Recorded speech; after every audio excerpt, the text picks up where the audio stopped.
방송에서 그런 얘기 했잖아요. 과연 오늘 수석보좌관회의가 있는데 대통령께서 저 건에 대해서 어떻게 언급을 할 건지 지켜보자. 근데 지금 김 변호사 말씀 주신 것처럼 사실은 대통령께서 검찰 수사 철저히 할 수 있게 우리가 다 도와줄 테니까 철저히 수사해라 라는 말을 기대했는데 전혀 없으셨어요. 또 하나는 최근까지 일했던 민정수석실이나 청와대 관계자가 과연 저 장례식에 갈 건가 라고 했는데 역시나 아무도 안 갔어요. 보도에 의하면 대통령 명의의 조화가 가 있었다고 하더라고요. 근데 저 A 수사관이 사실은 전직 직원이기 때문에 이 조화 보내는 규정상 엄밀히 따지면 대통령 명의의 조화가 갈 수가 없어요.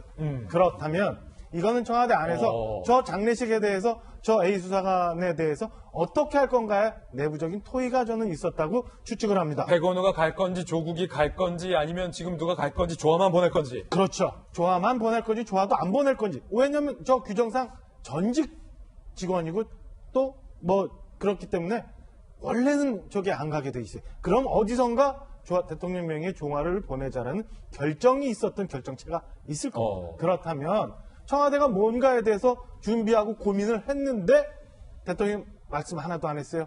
청와대 대변인 뭐 일방적인 얘기만 했어요. 장례식장 아무도 안 갔어요. 조화만 보냈어요. 유족에게 얼마나 이게 위로가 될까라는 생각이고 청와대가 글쎄요. 좀 전에 말씀 주셨지만은 조국 수석 우리 얼마 전에 다른 건으로 봤을 때 회식하면서 밝게 웃었던 그 사진 봤잖아요.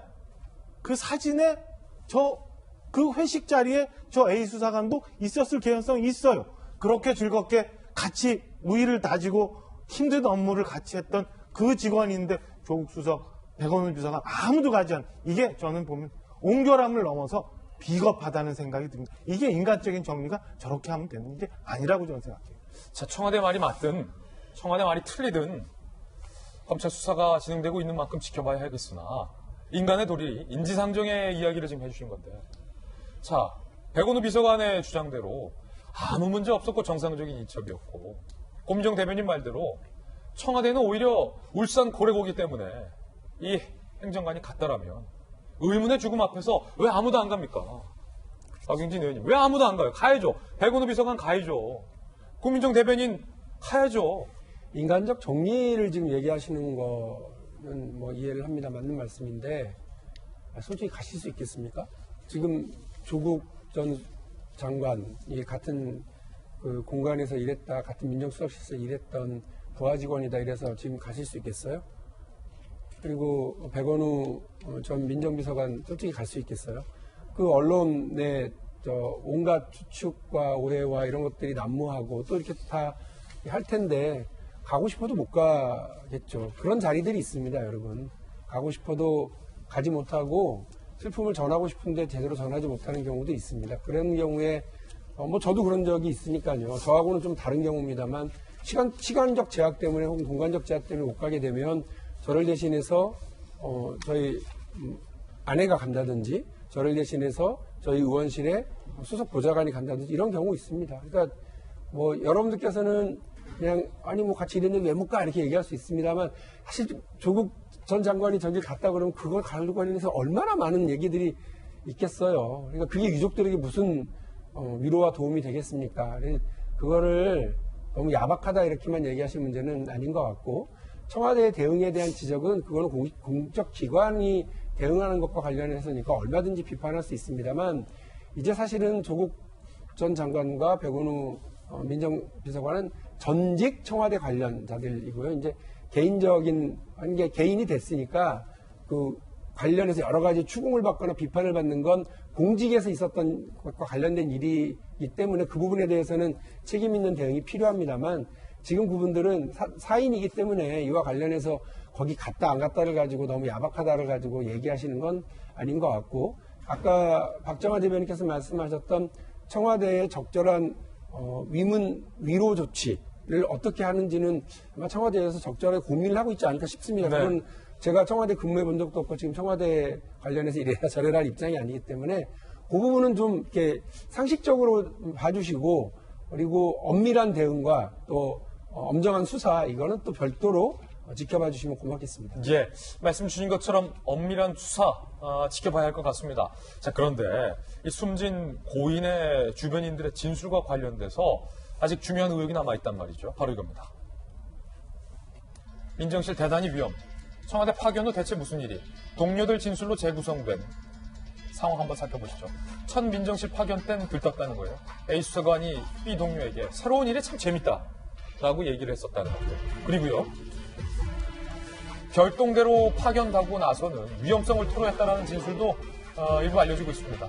A 수사관, 숨진 고인님, 여기 정말 위험한 것 같다. 일하는 게 너무 위험해서 겁이 난다. 그러자 전 청와대 관계자 C씨는요. 정부 감각이 뛰어난 친구라 위험성을 감지하면서 되도록 몸을 사렸던 것으로 알고 있다.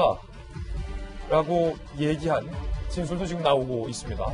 유재수 수사팀으로 복귀한 후에 그러니까 검찰에 복귀하고 나서는 이 고인이 눈물의 하소연을 했다는 거예요. 지난 8월 유재수 의혹을 수사 중인 서울 동부지검 형사 6부에 배치됐죠. 청와대 고위 관계자가 수시로 연락해서 수사 진행 상황을 캐물었다라고 고인의 주변인에게 호소했다는 거예요. A 수사관은 주변에 펑펑 울며 하소연을 했다라는 대목도 오늘 나오고 있습니다. 민정수석실 누구누구가 유재수 사건 수사 정보를 집요하게 요구해온다. 차라리 유재수 수사를 알 수 없는 다른 곳으로 인사가 나서 내가 그리로 가버렸으면 좋겠다. 라는 얘기도 했다라는 겁니다. 김弁박사님. 네. 자, 이 같은 진술들. 고인이 주변인에게 얘기를 해서 이 주변인들이 지금 이야기를 입을 열고 있는 상황들입니다. 앞서 청와대가 이 고인과 함께 근무했던 또 다른 별동대원의 목소리를 공개했는데, 자, 그 목소리도 의미가 있겠지만 이 수많은 목소리들이 가리키는 건 청와대가 가리키는 것과 조금 다른 것이라 네. 이게 헷갈린단 말이에요. 그래서 제가 앞서 말씀드린 것처럼 청와대가 위법한 사항이 없다라고 결론을 내지 말고 일어나고 있는 저간의 상황에 대한 모든 결론에 대한 가능성을 열어놓은 다음에 검찰의 수사 상황을 지켜보는 게 FM이고 도리라고 생각합니다.